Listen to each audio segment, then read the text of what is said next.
Hello everyone. আজকে আমাদের 6 নম্বর class, 19তম ব্যাচের। আজকে ক্লাসে আমরা প্রোডাক্ট অ্যান্ড সাপ্লায়ার, অর্থাৎ সরি, কাস্টমার এবং সাপ্লায়ার অ্যাড করা এই বিষয় নিয়ে জানবো কিভাবে কুইক বুকস অনলাইনে কাস্টমার এবং সাপ্লায়ার অ্যাড করতে হয়। 6 নম্বর ক্লাসে এখানে দেখেন managing and adding customer information এবং managing and adding supplier information, অর্থাৎ আমরা কিন্তু স্টেপ বাই স্টেপ কুইক বুকসটাকে সাজায় নিচ্ছি, মেইন ডেটাগুলো অ্যাড করতেছি। এরপরে কি হবে, আমার ট্রানজেকশন করতে গেলে আমার যদি সাপ্লায়ার থাকে, আমার কাস্টমার থাকে, আমার প্রোডাক্ট সার্ভিস এর আগাম মানে এরপরে যে ক্লাসটা সেটা আছে, তো এগুলো যখন থাকবে যে না আমার ডাটা সব অ্যাড করা, তখন কিন্তু কাজ করা একটা মামুলি ব্যাপার হবে। জাস্ট সিলেক্ট করব, কোয়ান্টিটি কত সেটা দিব, রেটটাও লেখা থাকবে।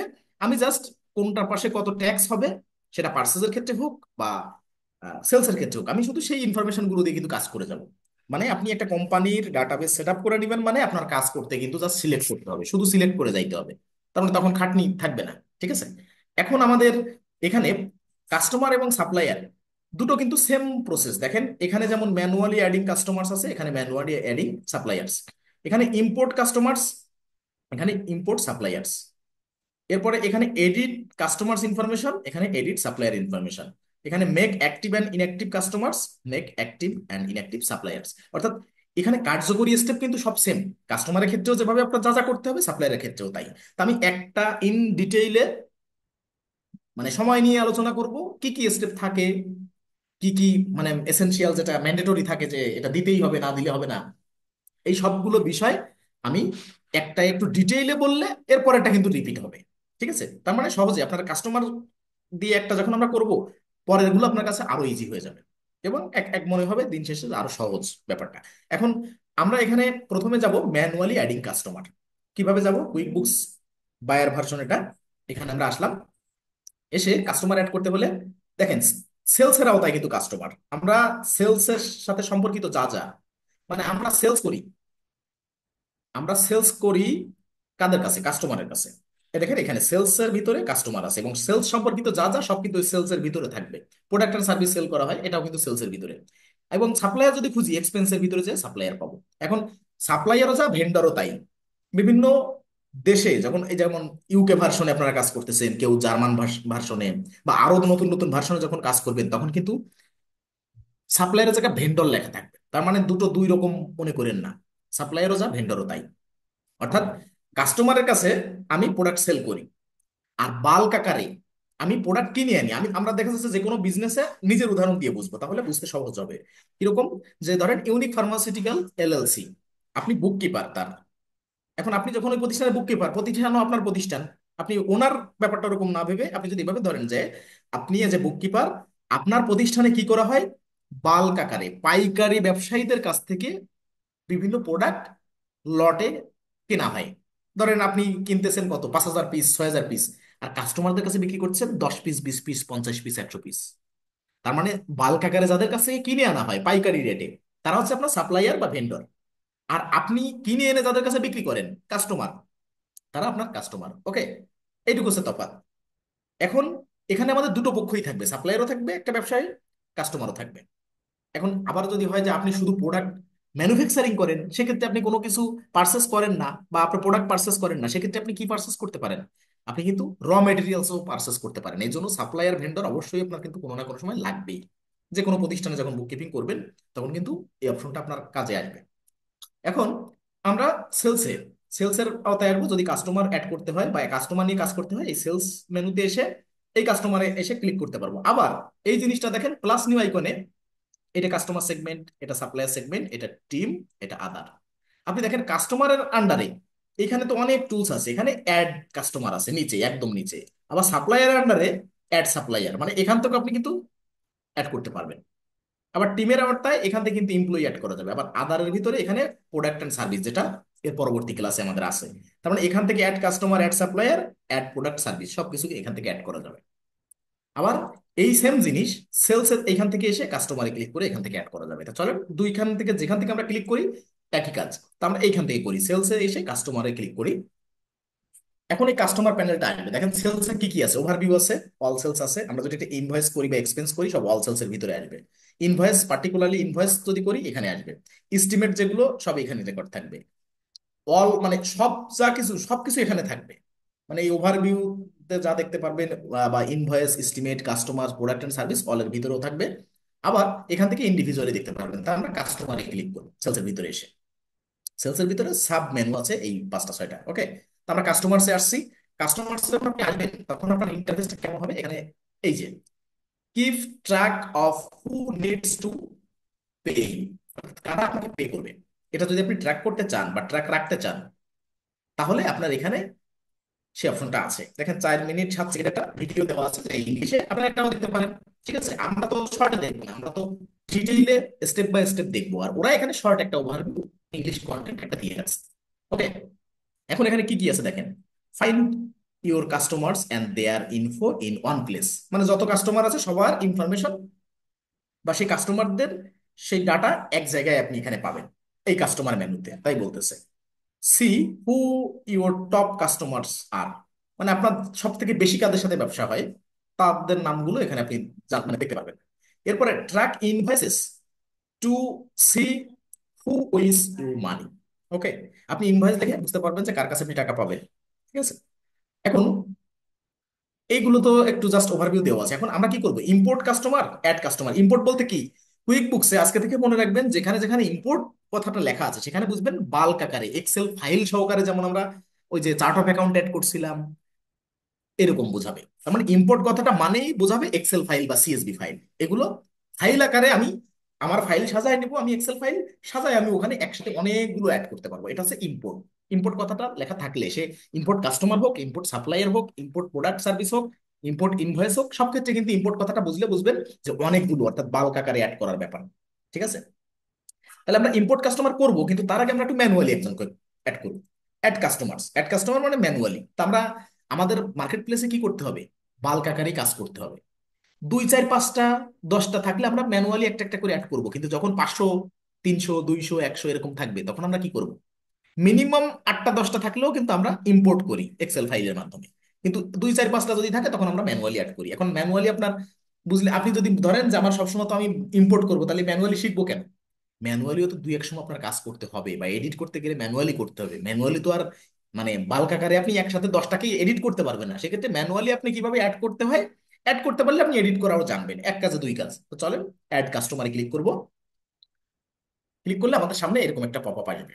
দেখেন এখানে কি কি টুল আছে, দেখেন এখানে ক্লিক করতে পার, মানে একটা একটা স্টেপ করে এখানে কাস্টমার, এরপরে দেখেন হেডলাইন কি আছে, name and contact.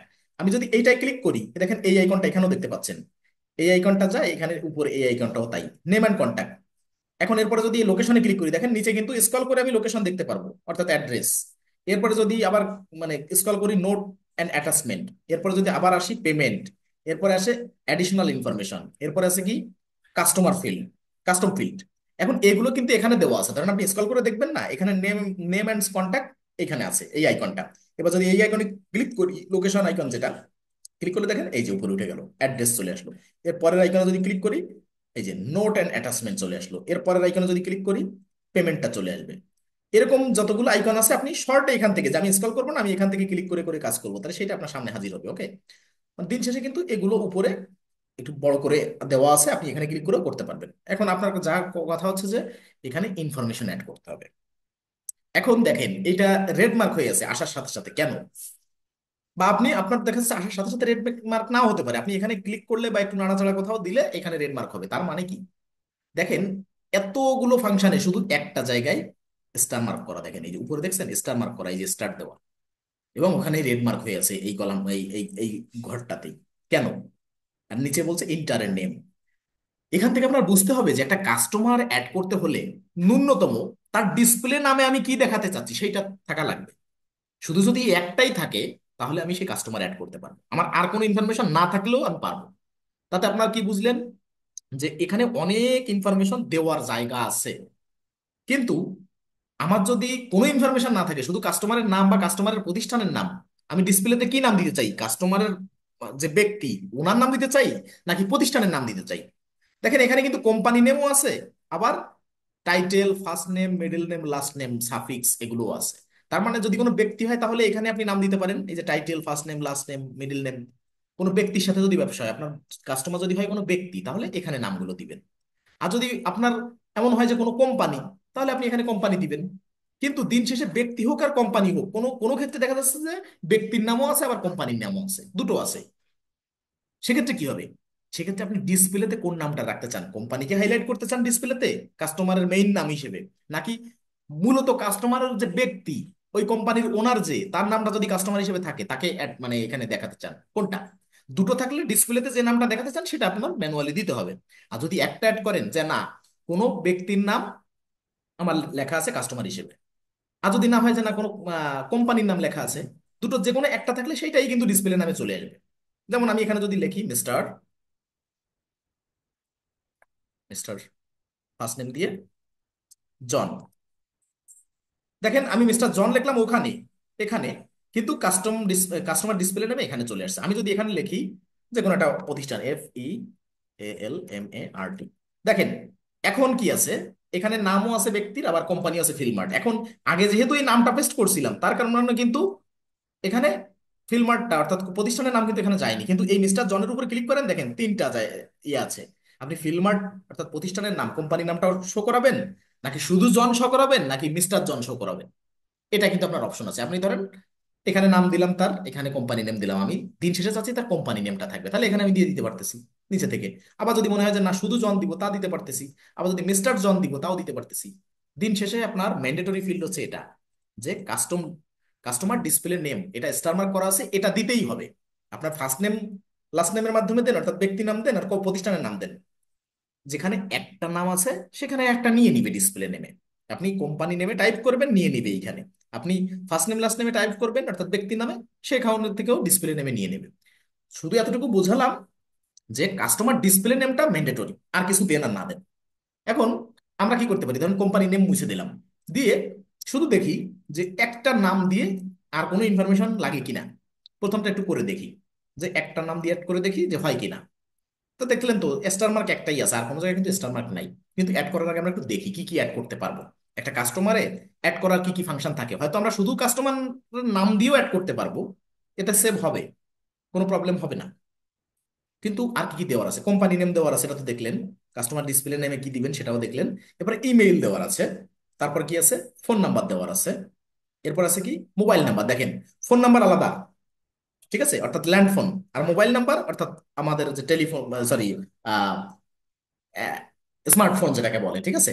R phone number বলতে কিন্তু ল্যান্ড ফোনকে বোঝাচ্ছে, ঠিক আছে। আর মোবাইল নাম্বার আমাদের সেলফোন বা টেলিফোন, সরি টেলিফোন বলছে বারবার, স্মার্টফোন যেটা, ওই মোবাইল নাম্বার। এরপর ফ্যাক্স দিতে পারেন, আদার যদি কোনো নাম্বার থাকে তা দিতে পারেন, ওয়েবসাইট দিতে পারেন। এটা ইজ এ সাব অ্যাকাউন্ট, যদি কোনো সাব অ্যাকাউন্টের আন্ডার, মানে এটা যদি কোনো একটা সাব অ্যাকাউন্ট বা সরি সাব কাস্টমার হয়, তাহলে প্যারেন্ট কাস্টমার কে, সাব কাস্টমার প্যারেন্ট কাস্টমার কেমন, ধরেন বড় একটা প্রতিষ্ঠান, এই এটা হচ্ছে আমার ইউনিক ফার্মাসিউটিক্যাল এলএলসি, এই প্রতিষ্ঠানের সাথে ধরেন সাপোজ প্রাণ আরএফএল, সে আমার একটা কাস্টমার। আমি ইউনিক ফার্মাসিউটিক্যাল এলএলসি থেকে প্রাণ আরএফএল কে প্রোডাক্ট সেল করি। এখন প্রাণ আরএফএল এর রেফারেন্সে যদি অন্য কোনো কাস্টমার অ্যাড হয়, তাহলে কি হবে, এখানে আমি টিকমার্ক দিতে পারি যে এই যে সাব কাস্টমার, তখনই আমার কি আসবে, প্যারেন্ট কাস্টমার কি, আমি এখানে প্রাণ আরএফএল দিয়ে দিতে পারি, যে প্রাণ আরএফএল এর আন্ডারে আমার একজন সাব কাস্টমার আছে, সেও আমার কাছ থেকে প্রোডাক্ট কেনে, কিন্তু সে প্রাণ আরএফএল হচ্ছে তার প্যারেন্ট কাস্টমার। তাহলে যখন সাব কাস্টমারে ক্লিক করবো তখন প্যারেন্ট কাস্টমার মাস্ট বি দিতে হবে। তার মানে আগে প্যারেন্ট কাস্টমার থাকতে হবে, তারপরে তার আন্ডারে সাব কাস্টমার আমি অ্যাড করতে পারবো। ওকে, তাহলে এটা তখন প্রয়োজন হবে। এবার হচ্ছে অ্যাড্রেস, বিলিং অ্যাড্রেস।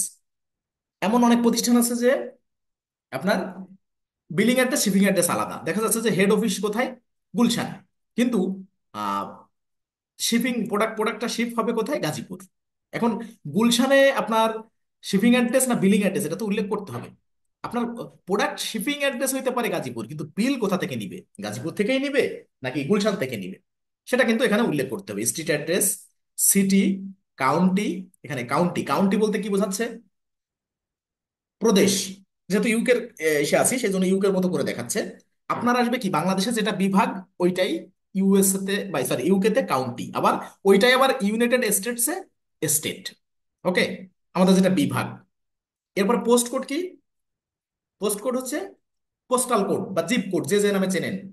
ইউএসএ তে জিপ কোড নামে, আর ইউকে তে পোস্ট কোড। আমরা আবার পোস্টাল কোড বলে, মানে যে নাম বলেন ওই জিম জিনিস সেম। ঠিক আছে।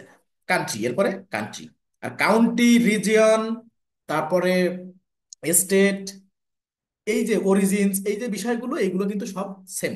ঠিক আছে, one kind of same thing. Okay, তাহলে আমরা এখানে যা যা ইনফরমেশন আছে তাই অ্যাড করতে পারবো, জাস্ট দেখা যাচ্ছি। এবার প্রিভিউ অ্যাড্রেস, অ্যাড্রেস দেওয়ার পরে কি কি দিয়েছে এখানে ক্লিক করে দেখতে পারবেন। আর শিপিং অ্যাড্রেস এখানে দেখেন টিক মার্ক দেওয়া আছে same as a billing address. এটা নিয়ে নতুন করে না বলি, কারণ কোম্পানি ডাটাবেজে দেখাইছিলাম যে billing address, shipping address, legal address তিন রকম হইতে পারে।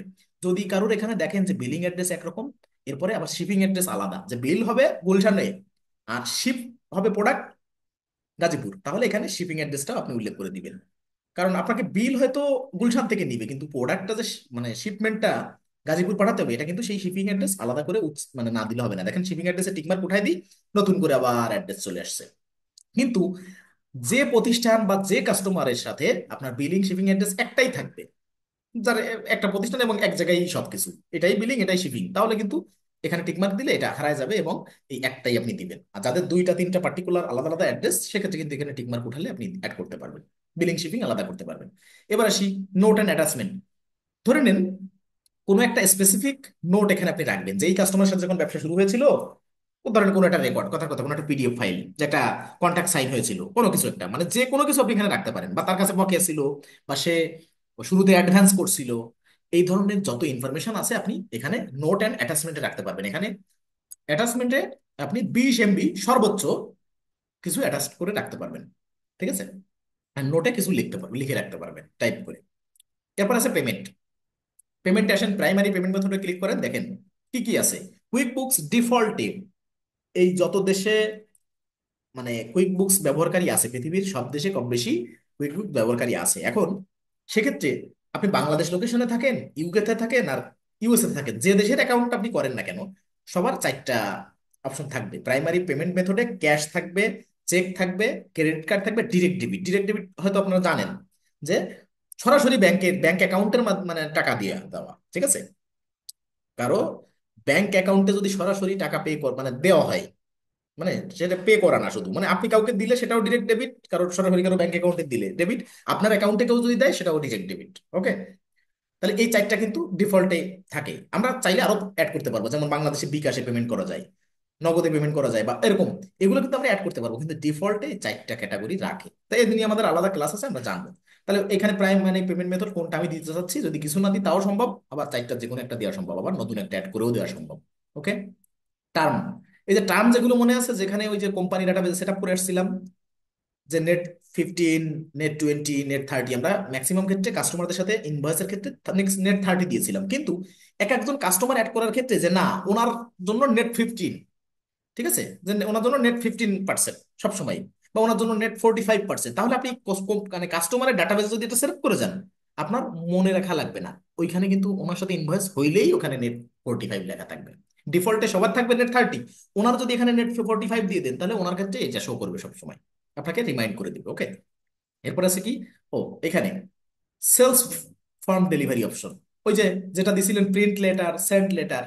ঠিক আছে, অর্থাৎ আপনি আহ, মানে উনি যদি কোনো আপনার কাছ থেকে প্রোডাক্ট কেনে, সেটা এটা প্রিন্ট করে এই কপিটা পরে দিবেন, নাকি সেন্ড লেটার বলতে অর্থাৎ ইমেইলে পরে পাঠাবেন। ঠিক আছে। বা না, যে না কোনো কিছুই আমি রাখবো না, বা ইউজ কোম্পানি ডিফল্ট, বা কোম্পানির ডিফল্টে যদি আপনি প্রিন্ট লেটার বা সেন্ড লেটার, লেটার অর্থাৎ দেরি করা বোঝাতে, লেটার বলতে চিঠি বা এরকম কিছু না, লেটার LATER। ওকে, এটা বুঝতে হবে আগে। যাই হোক, এখানে আপনি যে কোনো অপশন দিতে পারেন। কোম্পানি ডিফল্টে যদি আপনি দিয়ে রাখেন যে সেন্ড লেটার, যে আমার ইনভয়েস হবে বা প্রোডাক্টটা যাবে, তারপরে আমি বা প্রোডাক্টটা এখান থেকে ইনভয়েস ক্রিয়েট করে তারপরে আমি এটা মেইলের মাধ্যমে সেন্ড করব, এই জন্য সেন্ড লেটার অপশনটা আপনি চুজ করতে পারেন। যে কোম্পানি ডিফল্টে আমার সবসময় সেন্ড লেটার লেখা আছে, আমি যদি এখানে ইউজ কোম্পানি ডিফল্ট দিয়ে দিই, তেনার ক্ষেত্রেও তাই অ্যাপ্লিকেবল হবে। ওকে। এরপরে ল্যাঙ্গুয়েজ। এখন দেখেন, আপনি ভবিষ্যতে যদি এই সে ইউরোপিয়ান ইউনিয়নভুক্ত দেশে কাজ করেন, সেক্ষেত্রে কিন্তু অনেক কুইক বুকসে অনেক বাইরের কাছ থেকে আপনি কাজ পেতে পারেন, যার কুইক বুকস ভাষাটা করা থাকবে স্প্যানিশ বা ফ্রেঞ্চ বা ইতালিয়ান বা পর্তুগিজ বা চাইনিজ। তখন কিন্তু আপনার কোথায় এসে অন্ধকারে ডাইরেক্ট এই পেমেন্ট এই চিহ্ন দেখে দেখে আসবেন, অন্ধকারে এসে বুঝবেন এইখানে কিন্তু আমার এই ভাষাটা দেওয়া আছে। ঠিক আছে। স্পেসিফিক অনেক কাস্টমারের সাথে কিন্তু তাদের ওই ওই ভাষাই ইনভয়েস দিতে হয়। আপনার অন্য সব কাস্টমারের বেলায় 10টা ইনভয়েস থাকলো মানে ইংলিশে, কিন্তু ওই যে ফ্রেঞ্চ কাস্টমার বা ওই যে স্পানিশ কাস্টমার, ওনাকে কিন্তু স্পানিশ ভাষায় ইনভয়েস দিতে হয়। কি করবেন, নতুন করে আপনার ওই স্পানিশ ভাষায় করা লাগবে না, যেটা ইংলিশ আছে সেটা ইংলিশ। কিন্তু যদি আপনি এখানে স্প্যানিশ করে দেন, স্পেসিফিক এই কাস্টমারের সাথে স্প্যানিশ ভাষায় কনভার্ট হয়ে যাবে সেটা, ঠিক আছে, ইংলিশ টু স্প্যানিশ হয়ে সেভাবে ইনভয়েস ফরম্যাট হয়ে যাবে। কিন্তু এটা যদি আপনি না জানেন, আপনার তো কাজ করতে হলে তার সাথে স্প্যানিশ ভাষায় যদি তার সব ডাটাবেজ অ্যাড করা থাকে, আপনি কি বুঝবেন? সেক্ষেত্রে এসে এখানে কিন্তু ইংলিশ করে নিবেন ওই মুহূর্তের জন্য, পরে আবার কোনটা ছিল দেখে যাবেন, দেখে সেই ভাষাটা চুজ করে দিবেন। এটা কিন্তু মানে মার্কেট প্লেসে কাজ করতে গেলে এটা খুবই জরুরি। আপনি বাংলাদেশে যে একটা প্রতিষ্ঠানে অ্যাকাউন্টেন্ট হিসেবে আছেন বা এই প্রফেশনে আছেন, কোনো প্রবলেম নাই, কিন্তু যখন ইন্টারন্যাশনাল মার্কেটে কাজ করবেন তখন অনেক কিছু আপনার জানতে হবে। এই যে সবার কোশ্চেন থাকে ফ্রিল্যান্সিং শিখতে গেলে, আমি তো ইংলিশ পারি না। আমি বলি আপনি ইংলিশ পারেন না পারেন দরকার নেই, আপনি স্প্যানিশ পারেন, আপনি চাইনিজ ভাষা পারেন, আপনি আহ, ইসের কি বলে আহ, ফ্রান্স ভাষা বলেন বা মানে যেগুলো ফ্রেঞ্চ, স্প্যানিশ, ল্যাটিন আমেরিকান, ঠিক আছে, এই ইংলিশের ভিতরে যে তফাৎ আছে, ইতালিয়ান, পর্তুগিজ, এগুলো পারেন। সবাই তো খালি বলে যে ইংলিশ, কেন শুধু কি ইংলিশ ভাইয়ারা কাজ দেয় না, বিভিন্ন ভাষায়, তাতে কি করতে হয়, ওই গুগল ট্রান্সলেটর যত বড় ব্যক্তি হোক না কেন সবার ব্যবহার করতে হয়, বা এর সাথে আনুষঙ্গিক আরো অনেক টুলস আছে যেগুলো নিয়ে আমাদের কিন্তু কাজ করা লাগে ফ্রিল্যান্সিং এ, ঠিক আছে। মানে শুধু যে ইংলিশ না পারলে ব্যাপারটা, এই যে কনসেপ্টটা থেকে দূরে আসতে হবে, তাহলে কিছু করতে পারবেন। কিন্তু ধরে যদি রাখেন যে আমি ইংলিশ পারি না তার জন্য বিপদে পড়বো হ্যান ত্যান এরকম যদি মনে করেন, তাহলে বিপদ।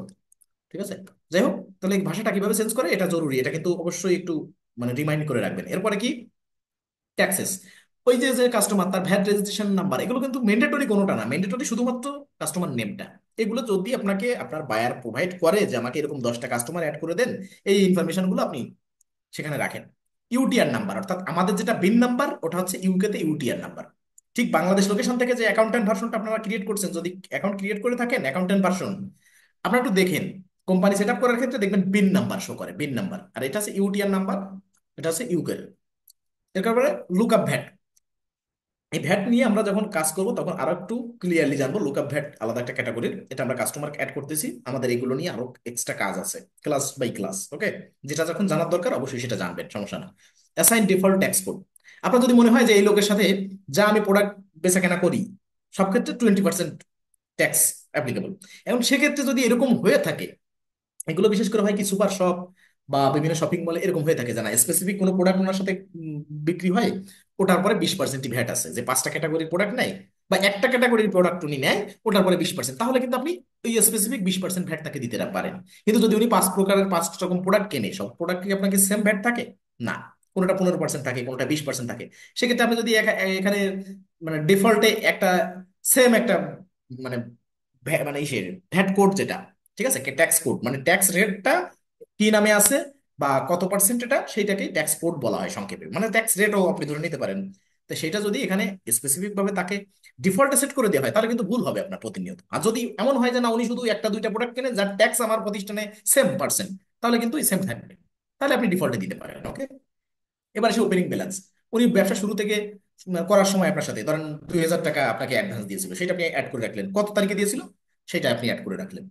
যদি না দেয় তাহলে অ্যাড করার দরকার নাই, কিন্তু দিলে এই অপশনটা কুইক বুকস রাখছে। এবার কাস্টম ফিল্ড, আপনি আরো এই কাস্টম ফিল্ড বলতে আপনার নিজের মতো করে কাস্টমাইজ করে আরো যদি কোনো কিছু রাখতে চান, এখানে অ্যাড কাস্টম ফিল্ডে যে আরো অনেক কিছু অ্যাড করতে পারেন নিজের মন মতো।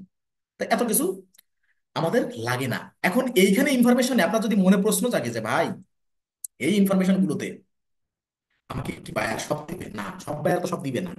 ধরেন কোন বায়ারের এই এতগুলো, ধরেন এখানে টোটাল ইনফরমেশন লাগবে 80টা, সাপোজ আপনার কাছে দুইটা আছে, দুইটা কি, কাস্টমার ডিসপ্লে নেম, অর্থাৎ এই ফার্স্ট নেম হোক বা কোম্পানি নেম হোক, ব্যক্তির নাম হোক আর কোম্পানির নেম হোক, যে কোনো একটা ডিসপ্লে নামে রাখতে হবে, এটা ম্যান্ডেটরি।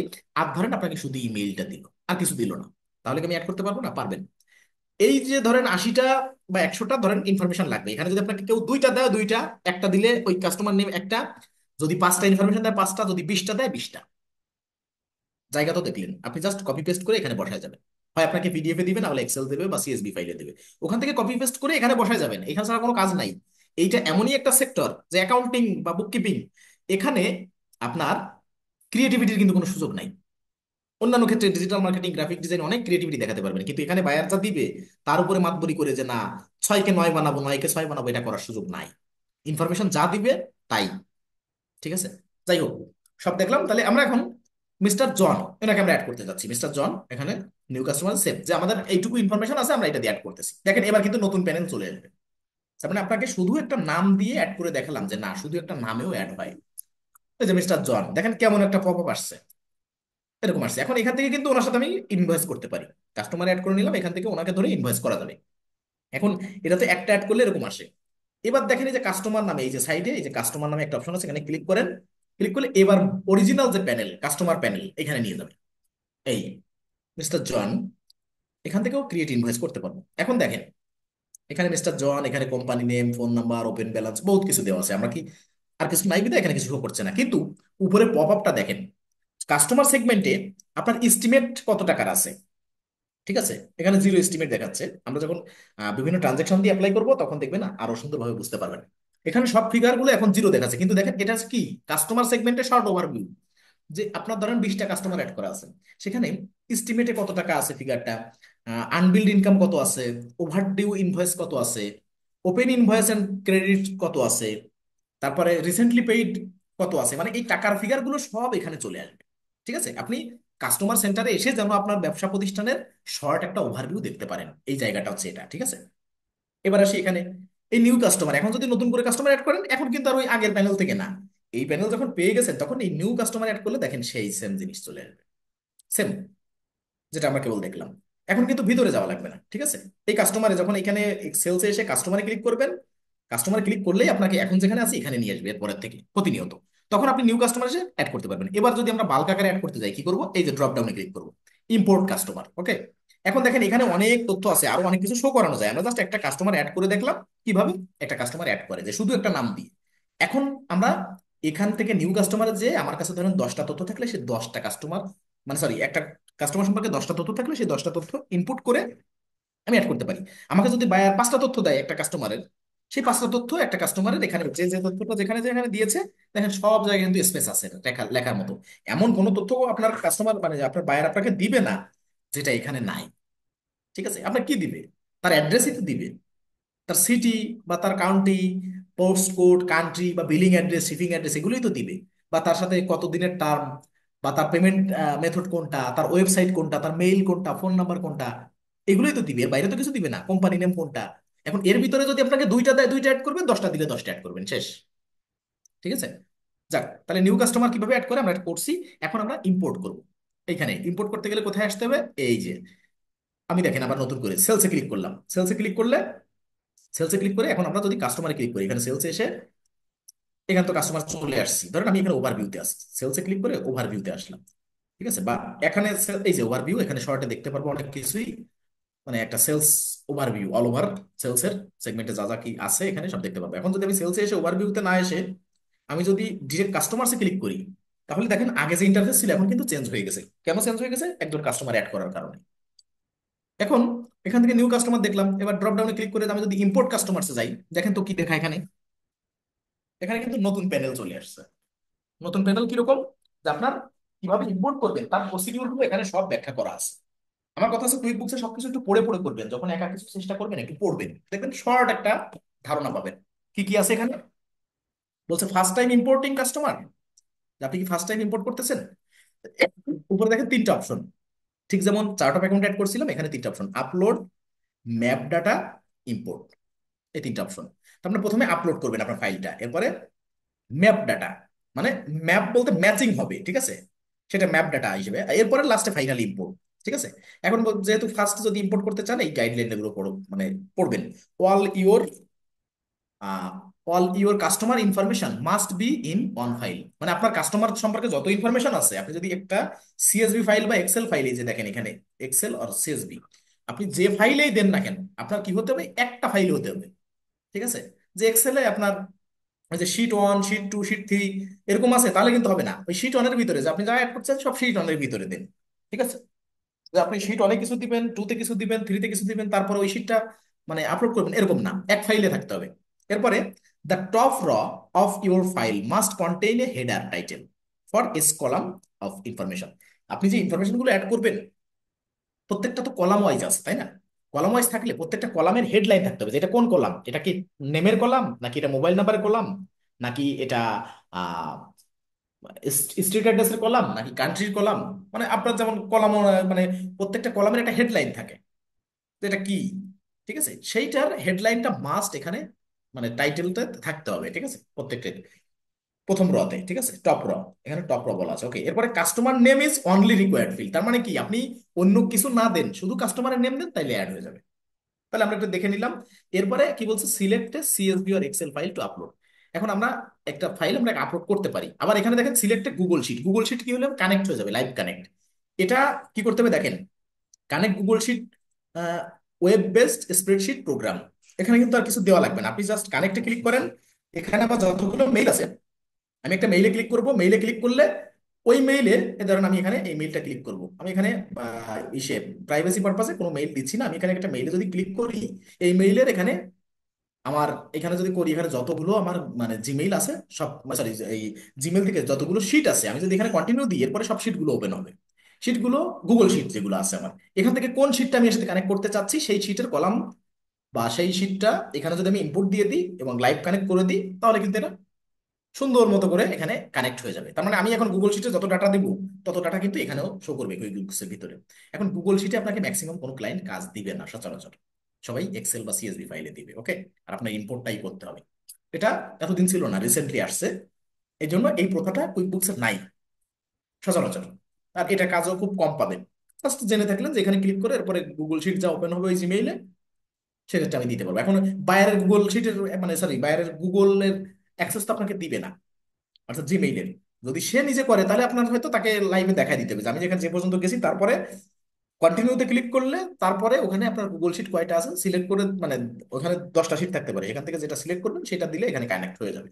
ওকে, তাতেও কিন্তু কলামগুলো এরকম লাগবে। যাক, ওটা আমাদের বিষয় না, এখন হচ্ছে এইটা এক্সেল আর সিএসবি,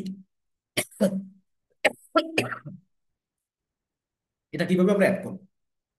দেখেন, যা কিছু করতে যাবেন, দেখেন download sample file, QuickBook sample file, মানে এই সফটওয়্যারের ভিতর থেকে স্যাম্পল ফাইল ডাউনলোড করা যাবে। হ্যাঁ, এক্সেল, পুরো এক্সেল ফাইল এখান থেকে ডাউনলোড করে ফেলা যাবে। দেখেন, ডাউনলোডে স্যাম্পল ফাইলে যাই। ধরেন আপনি জানেন না, আপনি নতুন, আপনি কুইক বুকসের নতুন, আপনি জানেন না, তাহলে কি হবে, কুইক বুকস কি করছে আপনার জন্য স্যাম্পল ফাইল দিয়ে রাখছে, যে আমি কলাম আমি সাজাতে পারি না, আমি এক্সেল পারি না, বা আমি অজবরল হয়ে যাই, ইত্যাদি ইত্যাদি হইতেই পারে। এখন সেক্ষেত্রে কি করতে পারি, আপনার জন্য স্যাম্পল ফাইল দিয়ে রাখছে। আপনি যখন ডাউনলোড করবেন, এটা ডাউনলোড করার পরে এখান থেকে কাট করে নিয়ে আসবেন, কপি করবেন না, এখান থেকে কাট করে নিয়ে আসবেন। নিয়ে এসে ধরেন আমরা স্ক্রিনে যাবো, স্ক্রিনে গেলাম, স্ক্রিনে এটা পেস্ট করবো, পেস্ট করলাম। পেস্ট করার পরে এবার একটু ওপেন করেন তো, কি আছে এর ভিতরে। এই দেখেন, আগে দেখবেন হলুদ মার্কটা, যে all data is for sample purpose only, মানে এই ডাটাগুলো শুধুমাত্র স্যাম্পল পারপোজ, ঠিক আছে। এখন এখান থেকে নেম আছে, কোম্পানি আছে, কাস্টমার টাইপ আছে, ইমেইল আছে, ফোন আছে, মোবাইল আছে, ফ্যাক্স আছে, ওয়েবসাইট আছে। দেখেন সব কলামের হেডলাইন আমরা দেখতেছি আগে। স্ট্রিট আছে, city, county, post code, country.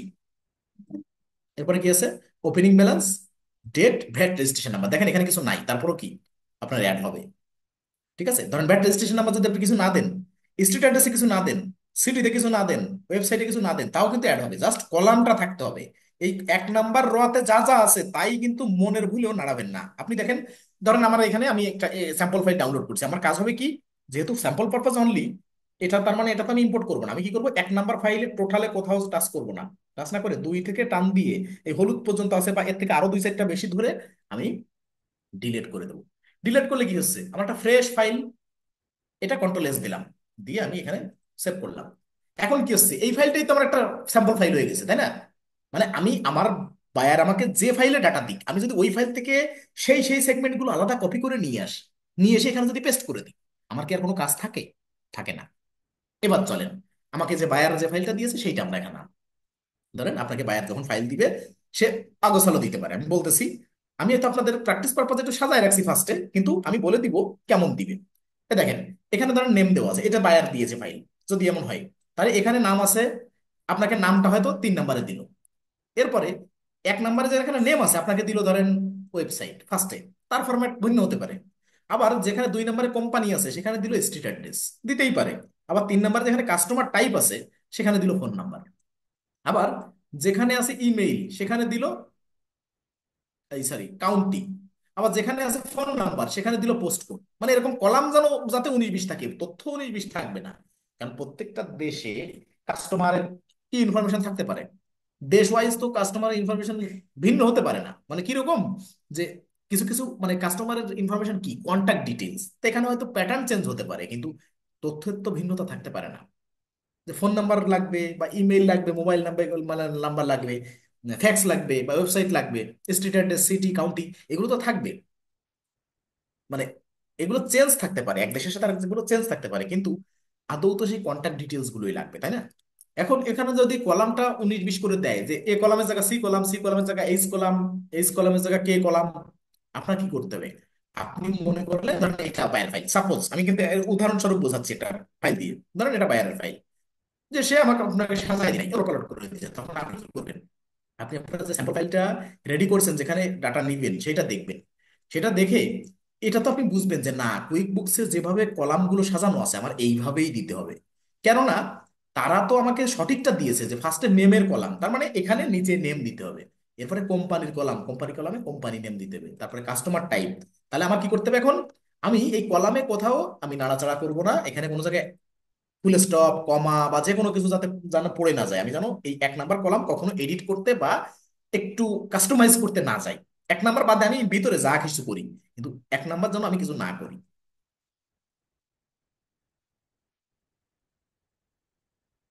কি বলেন, রেকর্ড হচ্ছে তো? যদি বলে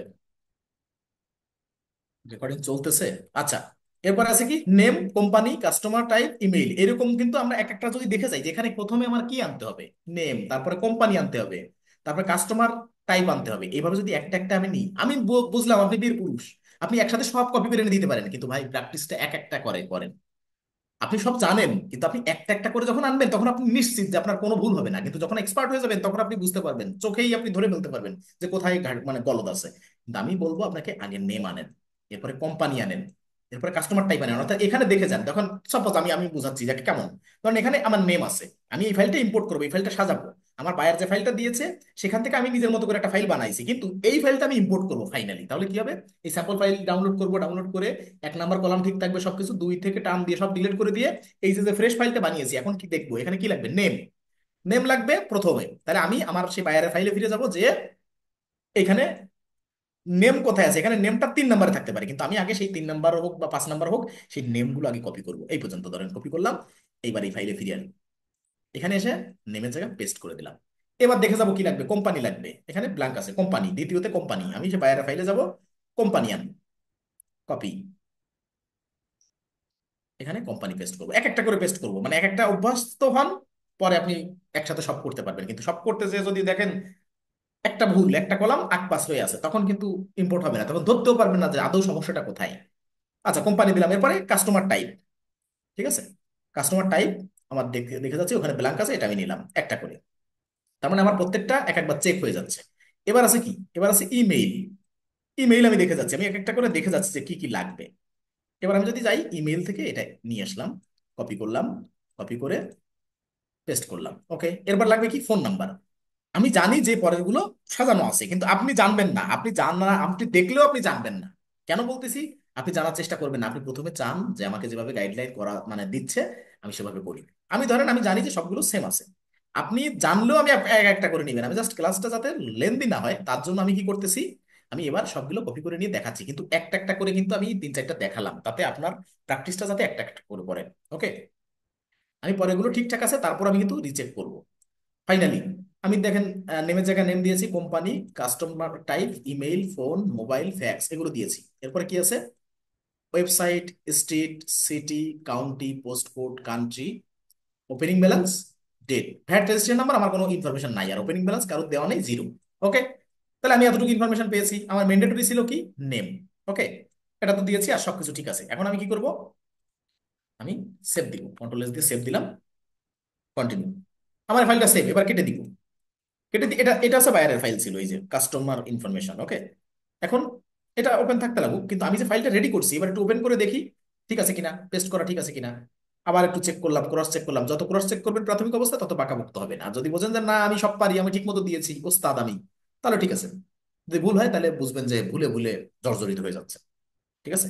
যতবার ক্রস চেক করবেন, কারণ এটা হচ্ছে আপনার অনেক প্রতিষ্ঠানের সিকিউর জিনিস, সব থেকে যেগুলো অর্থাৎ ফিনান্সিয়াল ট্রানজাকশন বা এই যে বিষয়গুলো, এগুলো নিয়ে আপনার কাজ করতে হবে। এই জন্য ভুল হলে ক্ষতিগ্রস্ত আপনি নাও হতে পারেন, ক্ষতিগ্রস্ত কিন্তু সে হবে। আর যে একবার যদি কোনো ক্লায়েন্ট ক্ষতিগ্রস্ত হয়, যেখানে আপনার পার্মানেন্ট ক্লায়েন্ট হওয়ার কথা ছিল তার, অথচ সেখানে আপনি কিন্তু বাদ পড়ে যাবেন প্রথম অবস্থায়। এই জন্য ফিনান্সিয়াল ডাটা বা একটা প্রতিষ্ঠানের মানে ইনফরমেশন যেগুলো, ঠিক আছে, যেগুলো সিকিউর থাকার বিষয়, সেগুলো যদি আপনি আলগা মেন্টালিটিতে আপনি অ্যাড করেন, তাহলে কিন্তু বিপদ। ঠিক আছে? যাক, আমি এখানে সবকিছু দেখলাম, দেখে এই ফাইলটাও কেটে দিলাম। এখন আমি যে ফাইলটা প্রস্তুত করছি, এটা প্রথমে দেখবো যে আমার সবকিছু অ্যাড হয়েছে কিনা, ঠিকঠাক মতো চেক করবো এক একটা কলাম ওয়াইজ। চেক করার পর যখন দেখলাম যে না ওকে, তাহলে আমি এখন এই ফাইলটা রিনেম করবো। কারণ স্যাম্পল ফাইলে দেখেন নাম কি থাকে, quick books online customer sample file, এরকম লেখা থাকে। তো আপনি এই ফাইলটা তো রিনেম করবেন। রিনেম কি ধরেন, ঠিক ইম্পোর্ট করবেন, এখন ইম্পোর্ট করবেন, তার আগে আপনি রিনেম করবেন। কিন্তু ইম্পোর্ট করার আরো 5 মিনিট আগে করবেন না, এই মুহূর্তে ইম্পোর্ট করলে আপনার নাম মনে থাকবে যে এই ফাইলটা আপনার। এই দেখেন, আমার স্ক্রিনে এক্সেল ফাইল আরো 5-7টা থাকতে পারে। এখন আমি কি নামে রাখছি, কোথায় রাখছি, আমি স্ক্রিনে রাখবো নাকি কোনো ফোল্ডারে রাখবো, কোথায় রাখবো, আমার নামটা দেখে যাতে মনে করতে পারি। আমি ধরেন এখানে দিলাম ইউকে, আমি আমার ফাইলের নাম দিচ্ছি ইউকে, CUSTOMERS। ওকে, ধর আমি এইটুকু দিলাম, ইউকে কাস্টমার্স, এটা দিলাম। আমি ফাইলের নাম দিয়েছি কি, ইউকে কাস্টমার। আমি কোথায় রাখছি, আমার ডেস্কটপে অর্থাৎ স্ক্রিনে। আমি কিন্তু কোনো ফোল্ডারে রাখিনি। আপনি যদি কোনো ফোল্ডারে রাখেন, আপনি যদি কোনো আলাদা কোনো আপনার যে আপনার 3টা 4টা পার্ট থাকতে পারে আপনার লোকাল ডিস্কে বা আহ, ইসে আহ, কি বলে আপনার স্টোরেজে কম্পিউটারে, সেখানে আপনি কোথায় রাখতেছেন সেটা কিন্তু ম্যান্ডেটরি জানা। আমি আমার সবসময় আমি ডেস্কটপের উপরে রাখি। এখন আমি কি করব, ওইখানে চলে যাবো, যে এখন সিলেক্টে CSV file R Excel file to upload, আমি কি করবো, ব্রাউজে ক্লিক করব। ব্রাউজে ক্লিক করলে আমি কিন্তু কখনো বাইরের অরিজিনাল ফাইলটা আমি কিন্তু দিব না। ঠিক আছে? আমি চলে যাব ব্রাউজে ক্লিক করে আমার কোথায় আছে, আমি এখান থেকে চলে যাবো ডেস্কটপে। ডেস্কটপে গেলাম, এখানে আমার কি কোনো ফোল্ডারের ভিতরে আছে না, আমার আছে কোথায়, কি লেখা আছে দেখেন, এক্সেল ফাইল এখানে আরো আছে, এই জন্য নাম লিখে রাখছি। আমি কিন্তু এখান থেকে নাম দেখে যে ইউকে কাস্টমার লিঙ্কস, এখানে ক্লিক করব, ওপেন দেব। ওপেন দিয়ে এবার দেখেন এই নেক্সটটা কিন্তু এতক্ষণ ভাষা ভাষা ছিল, এবার কিন্তু এই নেক্সটটা, এই যে কর্নারে এই নেক্সটটা কিন্তু এখন কিন্তু ক্লিয়ার হয়ে গেছে। তখন কিন্তু উজ্জ্ব ছিল বা ভাষা ভাষা ছিল। ঠিক আছে? তাহলে আমার প্রথমে আপলোড করলাম, এত কিছু দেখালাম, আপলোড করার প্রসেসটা দেখালাম, এখন কি করবো, নেক্সট করবো। নেক্সট করলে দেখেন, map your field to quick books field, আমার কলামে যে হেডলাইন গুলো ছিল, ভিতরে ডাটা নাও থাকতে পারে। দেখেন যেটা ভিতরে ডাটা নেই, ট্যাক্স রেজিস্ট্রেশন নাম্বার, আমাদেরটা কি করেছি, নো ম্যাচ। তার মানে কি, কুইক বুকস এখানে দিছে কুইক বুকস এর ফিল্ডে ট্যাক্স রেজিস্ট্রেশন নাম্বার, আর আমাদের এক্সেল ফাইলে দিছে কুইক বুকস কি, ভ্যাট রেজিস্ট্রেশন নাম্বার। এখন এটা কি আমরা ভুল করছি? না, এটা কুইক বুকস এখানে একটা তথ্য দেওয়া আছে, অনেকদিন ধরে এটা আপডেট করে না, যে ওদের কুইক বুকস এর ফিল্ডে লিখে রাখছে ট্যাক্স রেজিস্ট্রেশন নাম্বার, আর ওদের এক্সেল ফাইলে লিখে রাখছে ভ্যাট রেজিস্ট্রেশন নাম্বার। ঠিক আছে? এটার কারণে একটু প্রবলেম হয়। এখন তারপর কি হচ্ছে, নো ম্যাচ লেখা, কিন্তু অ্যাড হচ্ছে না তা কিন্তু না, নো ম্যাচ লেখা আছে কিন্তু অ্যাড কিন্তু হচ্ছে। ঠিক আছে? আবার ওখানে কিন্তু কোনো ডাটাও দেয়া নেই, এজন্য দেখেন এখানে টিকমার্ক নেই, সবগুলো টিকমার্ক আছে, এগুলো টিকমার্ক নেই।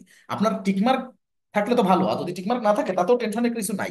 আপনার ম্যান্ডেটরি কি জানেন, কোথাও রেড মার্ক না আসুক, কোথাও যাতে রেড মার্ক না আসুক। ওকে, এটা হচ্ছে মূল ব্যাপার। তো চলেন আমরা এখানে দেখলাম কুইক বুকস এর ফিল্ডে যেগুলো থাকা ম্যান্ডেটরি, আমার ফিল্ডে সেগুলো ম্যান্ডেটরি আছে কিনা। সবগুলো ঠিক আছে, শুধু এইখানে tax registration number quick books আছে, আর আমার আছে ভ্যাট রেজিস্ট্রেশন নাম্বার এক্সেল ফাইলে। দুটো দুই নাম, এটা কুইক বুকস দিয়েছে আমাকে, আমি তো স্যাম্পল ফাইল বানাই নেই, আমাকে তো কুইক বুকস দিয়েছে, এই জন্য তাদেরটা তারা ভুল ধরেনি, জাস্ট নো ম্যাচ লেখা, কিন্তু আপনাকে ইম্পোর্ট করতে দিচ্ছে, প্রবলেম নাই, এটা তাদের প্রবলেম। ওকে, আমার সব ইনফরমেশন ওকে।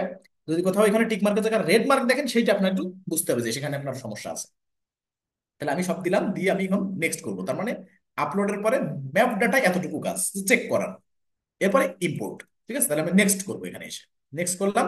এবার দেখেন আপনি যেভাবে যেভাবে যা যা দিয়েছেন সব কিন্তু চলে আসছে। এখানে কি ওপেনিং ব্যালেন্সে কি হয়েছে দেখেন, ওই যে ওপেনিং ব্যালেন্স ডেট যেটা 1/1/18, আমরা ডেট ফরম্যাট কি দিয়েছি দেখেন, এখানে যে সবগুলো রেড হয়ে আছে। তারপর রেড হয়ে থাকলে কি হয়েছে, আমি যদি এখানে একটু মাউস কার্সারটা নিয়ে আসি একটা কলামের উপরে, কি লেখা, date must be in year to month to date, এইভাবে হতে হবে, তাই বলতেছে যে আগে ইয়ার হতে হবে, তারপর মান্থ, তারপর ডেট। কুইক বুকস এই ফরম্যাট ফলো করে বা সাজেশন দেয় আমাদের। কিন্তু আমরা তো আমাদের কোম্পানি ডাটাবেজে আমাদের ওই দেশের স্পেসিফিক দেশ হতে পারে, তাদের ডেট ফরম্যাট এরকম হতে পারে যে ডেট মান্থ ইয়ার, যেমন বাংলাদেশে ডেট মান্থ ইয়ার, কিন্তু ইউকে তে ধরেন মান্থ ডেট ইয়ার। এখন আমি ধরেন ওই কুইক বুকসে ইউকের কাজ করতেছি বাইরের, ওখানে দেওয়া আছে ডাটাবেজে ওদের কোম্পানিতে যে মান্থ ডেট ইয়ার। এখন কুইক বুক যতই আমাকে বলুক যে ইয়ার মান্থ ডেট এভাবে দিন ফরম্যাট, আমি তো দিব না। আমাকে রেড মার্ক দেখাটা যা করুক, দেখেন কি হয়, এখানে রেড মার্ক আছে। আর এখানে এই 9টা, এই যে 9টা customer are already, are sorry, are ready to be imported. এখানে আমি ওই রেড মার্ক দেখতেছি, দেখার পরে আমি ইম্পোর্ট করবো, এই লাল থাকা অবস্থায় ইম্পোর্ট করবো, দেখেন। কিন্তু এখন যদি এমন হয় যে না, আমার এখানে 9টার ভিতরে কোনো একটা কাস্টমার কি হয়েছে, অ্যাড আছে, বা 2টা অ্যাড আছে, আমি তো ভুলে আবার এখানে ইম্পোর্ট করে ফেলছি, কি করবো, ধরেন কৃষি স্মিথ আমার অ্যাড করা আছে, আমি টিকমার্ক উঠাই দিব। উঠাই দিয়ে কি হবে, যে আমার তো ভুলে অ্যাড করা যাচ্ছিল, কিন্তু চাচ্ছি না এটা অ্যাড করতে, তাহলে কি হবে, এটা আমি টিকমার্ক উঠাই দিই। জাস্ট এই ফাইনাল স্টেজ থেকেও কিন্তু টিকমার্ক উঠাই দেওয়া যাবে, যদি কেউ ডুপ্লিকেট অ্যাড হয়ে যায় বা রিপিট হয়ে যায় ভুল করে, তাহলে এখান থেকে টিকমার্ক উঠানো যাবে। তাহলে ধরেন একজন বাদ দিয়ে আমি ধরেন সব ইম্পোর্ট করবো, ইম্পোর্টে ক্লিক করে দিতে পারবো। ঠিক আছে, যদি এরকম হয় যে না, এমনি তো অ্যাড আছে, আমার মনে পড়ছে আমার অ্যাড আছে, আমি ভুল করে অ্যাড করছি, সেক্ষেত্রে এখান থেকেও কিন্তু বাদ দিয়ে দেওয়া যাবে। কিন্তু আমি চাচ্ছি যে না, আমি সবগুলো অ্যাড করবো। আমি টিকমার্ক দিয়ে দিলাম, সবগুলো 9টায় সিলেক্ট আছে, আর এখানে রেড মার্ক আছে, দেখেন কি হয়। রেড মার্ক থাকলেও আমি ইম্পোর্টে ক্লিক করলাম, ওরা ওই ডেট ফরম্যাটের জন্য রেড মার্ক আছে, কিন্তু আমাদের কিন্তু বেঁধে বেঁধে থাকে নেই। তাহলে 9টার ভিতরে 9টা কাস্টমারই আমার ইম্পোর্টেন্ট। এবার দেখেন ডাটাবেসটা কত সুন্দর দেখাচ্ছে। এই name, company name, phone, opening balance, এখানে ক্রিয়েট ইনভয়েস। এখন আপনার কি মনে হয় যে এখানে আরো কিছু শো করানো যায়? Name, company name, phone, opening balance, আরো কিছু শো করানো যায়? কিভাবে শো করাবো? এই গিয়ার এখানে ক্লিক করেন, দেখেন এখানে কলাম, কি কি কলাম চাচ্ছেন আপনি? কি অ্যাড্রেসে কলাম রাখতে চাচ্ছেন? এখানে টিকমার্ক নাই, দেখেন এখানে টিকমার্ক আছে কোনটা কোনটা, কোম্পানি নেম, এই যে কোম্পানি নেম, ফোন, এই ফোন, আর নেম তো এটা থাকবেই, ঠিক আছে, এটা সরাতে পারবেন না। এখন যদি চান অ্যাড্রেস শো করাতে, অ্যাড্রেসে টিকমার্ক দেন, দেখেন এই যে অ্যাড্রেস চলে আসছে, এই যে address. Mobile number tick mark, phone number আছে, যে কোনো একটা রাখি, ফোন নাম্বার বা মোবাইল নাম্বার রাখি। আমরা যদি ইমেল দিতে চাই, দেখেন ইমেল চলে আসছে, এই যে ইমেল। ঠিক আছে, আরো যদি কোনো কিছু চান দিতে পারেন, দেখেন এখন দেখাচ্ছে কেমন, name, company name, address, phone, email, opening balance. ঠিক আছে, এখন কিন্তু কি হবে দেখেন, একটু এই দিকে ডাইনে বামে স্ক্রল করা লাগতেছে, ঠিক আছে, এরকম হয়ে যাবে, কারণ আপনি তো বেশি ইনফরমেশন দেখাইছেন। এখন আমি যদি চাই যে না, আমি ইমেল দেখাই কিন্তু অ্যাড্রেসটা না দেখালে হচ্ছে, আপনি যেটা দেখাবেন না সেটা এখান থেকে উঠাই দিলে হচ্ছে, সহজ ব্যাপার। আপনি ধরুন ফোন নাম্বার উঠাই দিলাম, কথার কথা, এখন এরকম দেখাচ্ছে। এখন কিন্তু স্ক্রল করা লাগতেছে না, যত ইনফরমেশন বেশি দিবেন স্ক্রল করা লাগবে। এখন আমাদের এটা কিন্তু ইম্পোর্ট করা হয়ে গেছে। ইম্পোর্ট করা হয়ে গেলে এখন এডিট কাস্টমার, ধরেন কোনো একটা ইনফরমেশন কাস্টমারের এডিট করতে হবে।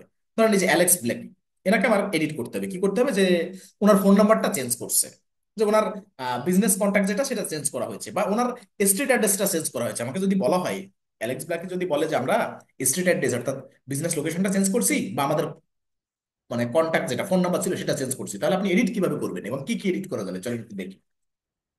এখানে আসলাম, ধরেন অ্যালেক্স ব্ল্যাকি, এডিটে আসলাম।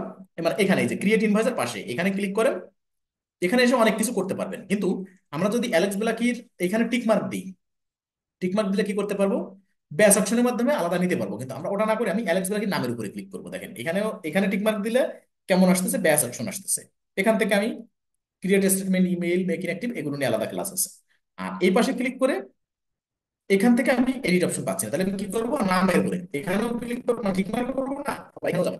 কাস্টমারের ইনফরমেশন এডিট করতে হলে আমি অ্যালেক্স বেলাকির নামের উপরে ক্লিক করবো। ঠিক আছে, এবার দেখেন আর আরেকটা ইন্টারফেসে নিয়ে যাবে। ওই যে প্রথম যেমন একটা অ্যাড করলে যেমন ইন্টারফেস আসছিল, এই যে এরকম ইন্টারফেস, তখন অ্যালেক্স ব্ল্যাকের কোম্পানি, তারপরে বিলিং অ্যাড্রেস, এগুলো সব চলে আসবে, বা এখান থেকে ইনভয়েস করা হয়েছে চলে আসবে। এখন এখানে এসে আমি এডিট করবো, এই যে অ্যালেক্স ব্ল্যাক ওপেন করা, এইখানে এসে এই যে এডিট দেখছেন, এই এডিটে ক্লিক করবো। এডিটে ক্লিক করলে আগে হচ্ছে যাকে এডিট করতে হবে তার নামের উপরে ক্লিক করতে হবে, ক্লিক করলে এইরকম একটা পপ আপ আসবে, তারপরে এডিট বাটন ওখানে আছে, এখানে এডিট করতে হবে।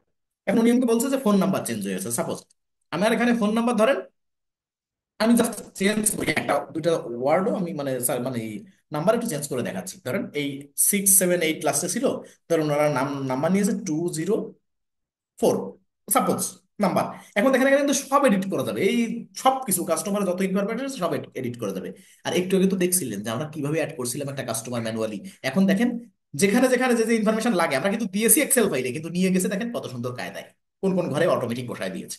তা বুঝতে পারছেন কুইক বুকস কেন এত একটু স্পেশাল, যে আমার কোন তারিখে কাকে অ্যাড করছি, কিভাবে অ্যাড করছি, তারপরে city, county, post code, country, কেমনে কি কি বিলিং অ্যাড্রেস, স্ট্রিট অ্যাড্রেস, সবকিছু, ফোন নাম্বার, ইমেইল, সব কিন্তু অটোমেটিক্যালি তার ডাটাবেজে অ্যাড হয়ে গেছে। এটা হচ্ছে সিস্টেম, যে এক্সেলে আমি সাজাই দিয়েছি, কলাম সাজানোর উপরে ভিত্তি করে আমার এখানে ডাটাও সেভাবে সাজানো হয়ে গেছে। ওকে, এবার ধরেন ওনার স্ট্রিট অ্যাড্রেস, ওনার অফিস অ্যাড্রেস চেঞ্জ করছে, যেখানে 345 সেখানে ধরেন 352, যে আমরা 352 নাম্বার ইউনিটে নিয়েছি, আমরা 345 নাম্বার ইউনিটে ছিলাম, সেখান থেকে চেঞ্জ করে 352 নাম্বার ইউনিটে গেছি। একটু আমার অ্যাড্রেস চেঞ্জ হয়েছে, এটা আপডেট আপনাকে হয়তো জানালো মেইলে বা যে কোনো ভাবে। তখন আপনি আপডেট করে দিবেন কিভাবে, অর্থাৎ এডিট করার যে প্রসেসটা সেটা হচ্ছে এই।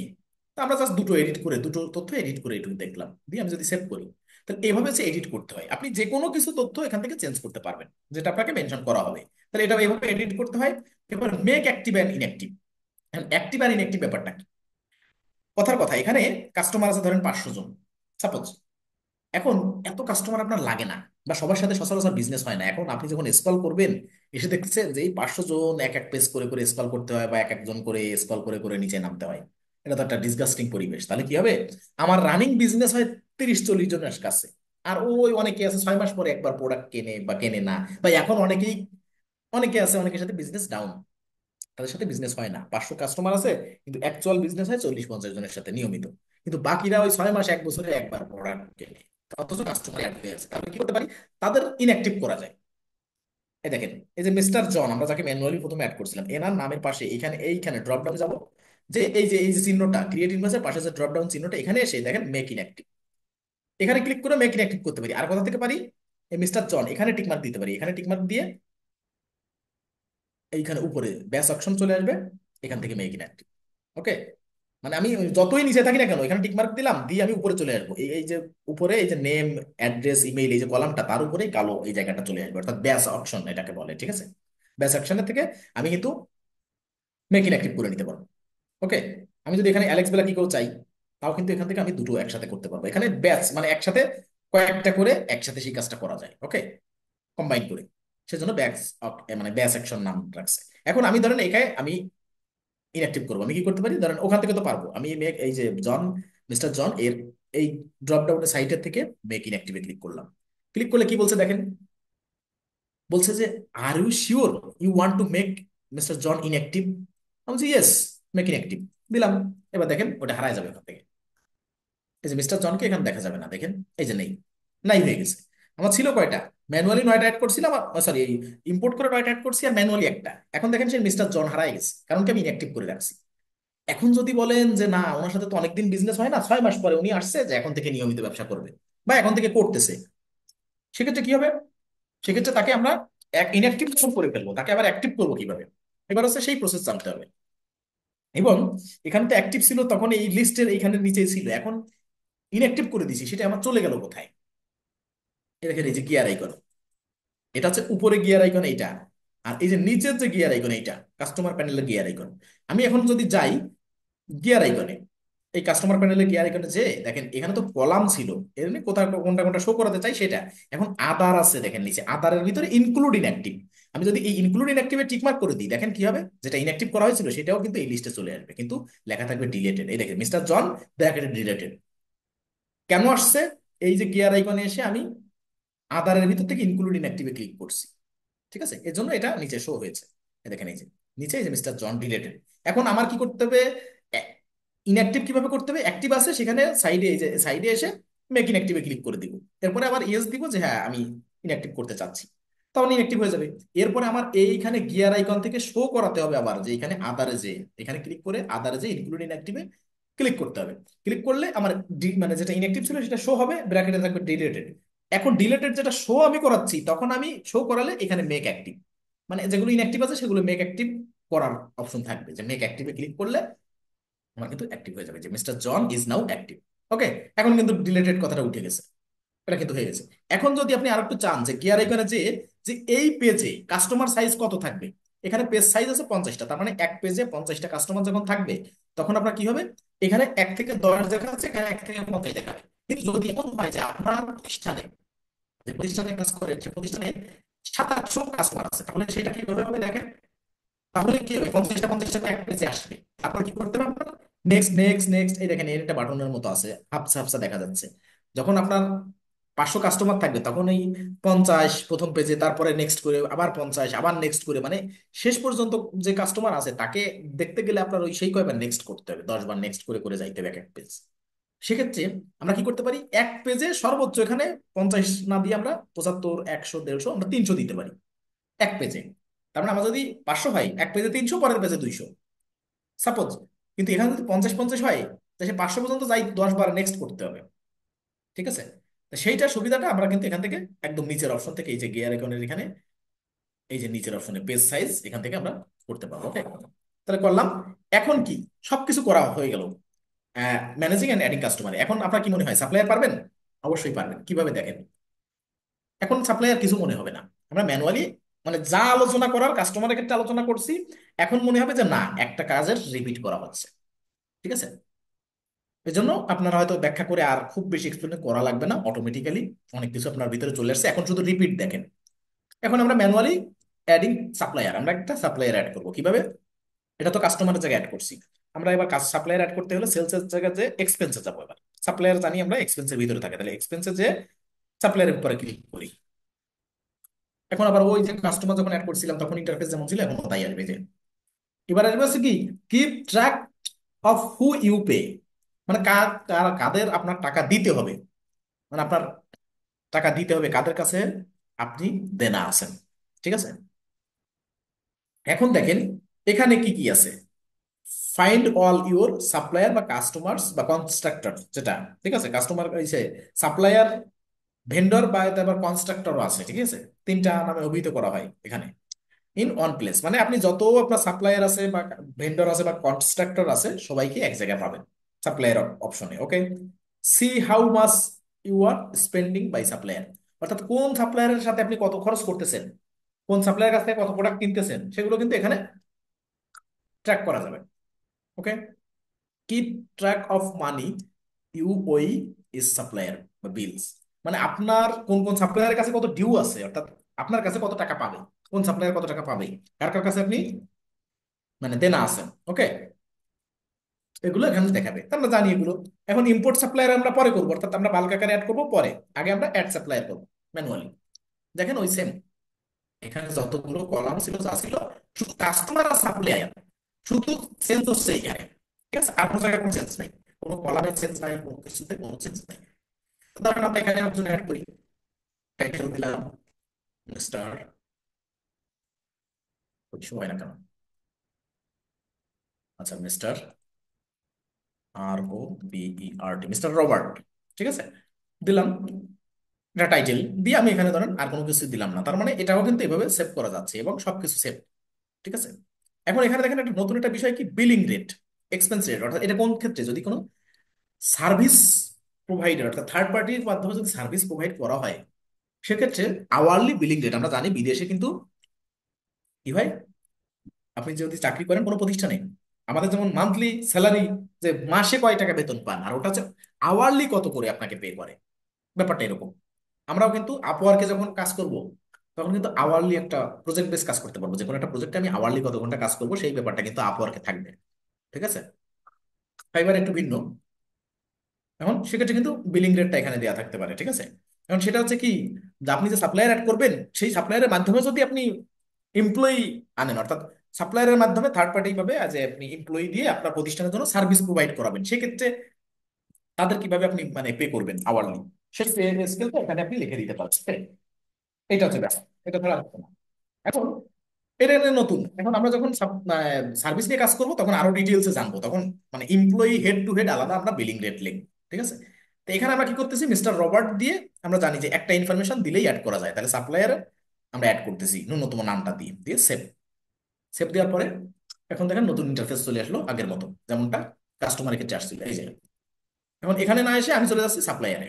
ঠিক আছে? এই যেমন কাস্টমারে গেছিলাম ওই কর্নারে বাটনে, এখন কিন্তু সাপ্লায়ারে চলে আসলাম। Right. এখন দেখেন এখানে supplier, company name, phone, email, operating balance, আমরা তো কিছু অ্যাড করি নাই। এখন সাপ্লায়ার এখানে কি কি আছে, purchase order, overdue, open bills, paid last 30 days, এই বিষয়গুলো সব আছে। এখন আনবিল্ড লাস্ট 365 ডেজ, অর্থাৎ পার্সেস অর্ডার এখানে আছে, অর্থাৎ আনবিল্ড যেগুলো সেগুলো 365 দিন ডিফল্টে দেখাবে, আর আনপেইড লাস্ট 365 ডেজ, এই আনবিল্ড আর আনপেইড এই দুটো 365 দিন, অর্থাৎ 1 বছরেরটা দেখাবে, এইটা একটু মেনশন করে দেওয়া আছে। আর পেইডটা 30 দিনের, এখানে 30 দিন মেনশন করা আছে। তো এই যে বিষয়গুলো এখানে কিন্তু জিরো আছে, আমরা যখনই ট্রানজাকশন রেকর্ড করব, জানো, যে কোনো প্রতিষ্ঠানের ওনার বা বুককিপার বা যে কেউ এই এক্সপেন্স সেন্টারে বা এখানে সেলসের থেকে কাস্টমার সেন্টারে গেলে একটা বিজনেসের শর্ট ওভারভিউ পায় যে বিজনেসটা কোন পর্যায়ে আছে। আমার পার্চেজ অর্ডার কতগুলো আছে পেন্ডিং, ওভার ডিউতে কয় টাকা আছে, ওপেন বিলস কত আছে, লাস্ট 30 দিনে আমার প্রতিষ্ঠান থেকে মানে সাপ্লায়ার বা ভেন্ডরদেরকে কত কি পে করা হয়েছে। এই স্ট্যাটাস গুলো আপনি যখন দেখবেন তখন আপনার ভিতরে যাওয়ার আগে অনেক কিছু আপনার ধারণা হয়ে যাবে যে ব্যবসা কেমন চলতেছে। এটা একটা কমন কনসেপ্ট, এই জন্য এগুলো শর্ট ওভারভিউ আকারে রাখা। ওকে, তো আমরা একটা সাপ্লায়ার অ্যাড করলাম, এবার আমরা বাকিগুলোকে বাল্ক আকারে অ্যাড করবো। এবার কি হবে, যদি আমি নতুন করে এখানে মানে ম্যানুয়ালি অ্যাড করতে চাই, কি করতে হবে, নিউ সাপ্লায়ারে যাবো। নিউ সাপ্লায়ারে গেলে ওইভাবে সেই তথ্যগুলো দিয়ে আমি অ্যাড করতে পারবো। যেমনটা আমরা কাস্টমারও অ্যাড করলাম ম্যানুয়ালি, সাপ্লায়ারও অ্যাড করলাম, এই সেম প্রসিডিউর। এখানে নিউ সাপ্লায়ার আর ওখানে ছিল নিউ কাস্টমার। এখন যদি নতুন বাল্ক মানে সরি ম্যানুয়ালি করতে চাই এভাবে করবো। আর যদি বাল্ক আকারে অ্যাড করতে চাই, এই যে ড্রপ ডাউনে ক্লিক করবো, ইম্পোর্ট সাপ্লায়ারে যাবো। এখানেও সেম, দেখেন এখানে যা যা ছিল, এখানে গুগল শিট, এখানেও সেম। এই জন্য বললাম না, সব রিপিট আসবে। এই জন্য একটার পরে দ্বিতীয়টা শুধু প্র্যাকটিস করলে আপনার কাজ হয়ে যাবে। এখন দেখেন ফার্স্ট টাইম ইম্পোর্টিং ভেন্ডরস। আপনার যদি মনে হয় আমি তো আসলাম সাপ্লায়ারের জায়গায়, এখানে ভেন্ডরস লেখা কেন? দেখছেন এক জায়গায় সাপ্লায়ার লেখা রাখছে, এক জায়গায় ভেন্ডরস। এই জন্য বলছি সাপ্লায়ারও যা ভেন্ডরও তাই। এখানে আবার কোনো কোনো ক্ষেত্রে কনস্ট্রাক্টরও তাই। ঠিক আছে, কন্ট্রাক্টর। আবার কন্ট্রাক্টর অন্য দিক দিয়ে আবার আলাদা, মানে কোনো মানে যেমন ইউএসএ ভার্সনে সাপ্লায়ারও আছে, ভেন্ডরও আছে, আবার কনস্ট্রাক্টরও আছে আলাদা আলাদা। ঠিক আছে, কন্ট্রাক্টর আলাদাভাবে আছে, কনস্ট্রাক্টর না, সরি, বারবার হয়তো এসটা উচ্চারণ হয়ে যাচ্ছে, কন্ট্রাক্টর। ঠিক আছে, এখন এখানে ফার্স্ট টাইম ইম্পোর্টিং ভেন্ডর, ঠিক আছে, তার মানে আপনার সাপ্লায়ার ধরে নিতে হবে। এরপরে আছে কি, যে all your vendor information must be in on file. On ফাইলে আপনার একটা ফাইলে আপনার সবকিছু থাকতে হবে, যেমনটা কাস্টমারের ক্ষেত্রে ছিল। দ্য টপ র, মানে সেম কথাটা লেখা আছে, শুধু কাস্টমারের জায়গা সাপ্লায়ার লেখা এখানে বা ভেন্ডর লেখা। দ্য টপ র of your file must contain A header item for is column of information. এটা তো আমরা জানি যে টপ যে র টপ যে লাইন এক্সেল বা সিএসবি ফাইলের, যেটাই আমরা ইম্পোর্ট করি না কেন, এখানে এক্সেল অথবা সিএসবি দুই ধরনেরই ইম্পোর্ট করা যাবে। এখন সেখানে 1 নাম্বার লাইনে কি থাকতে হবে, টপ রতে কি থাকতে হবে, কলামের হেডলাইন গুলো থাকতে হবে, এটা আমরা জানি, দেখছিও। এবং vendor name is the only require field. মানে আপনি কিছু দেন আর না দেন, ভেন্ডরের একটা নাম দিলেই আপনার ম্যানুয়ালি অ্যাড করা যাবে বা বাল্ক আকারেও অ্যাড করা যাবে। আপনি যদি এখানে এক্সেল ফাইলে শুধু ভেন্ডরের নামটা দেন বা সাপ্লায়ারের নামটা দেন, আর কোনো ইনফরমেশন যদি নাও দেন এক্সেল ফাইলে, তাও কিন্তু অ্যাড হবে। ঠিক আছে, এখন যার বায়ার যাকে যে কয়টা দিবে ইনফরমেশন সাপ্লায়ার বা ভেন্ডর সম্পর্কে, আমরা সে কয়টা দিব। যা দিবে না তা তো আমরা বানাবো না, এটা তো বললাম তো যে ক্রিয়েটিভিটির সুযোগ নেই। ধরেন আপনাকে স্ট্রিট অ্যাড্রেসের মানে কোনো তথ্য দেয়নি, আপনি কি আন্দাজে বসায় দিবেন? না, কখনো না। তাহলে এখানে গুগলে কানেক্ট করতে গেলে কিভাবে করতে হয় সেটা দেখালাম। আর এখানে সিলেক্ট সিএসবি আর এক্সেল ফাইল দেখি। এবার কাস্টমারটা তো দেখলাম, এখন এটা ওই সাপ্লায়ারের একটা ডাউনলোডে স্যাম্পল ফাইল ডাউনলোড করে দেখি যে কেমন। ডাউনলোডে স্যাম্পল ফাইলে ক্লিক করব, করলেই ডাউনলোড হয়ে যাবে এখানে।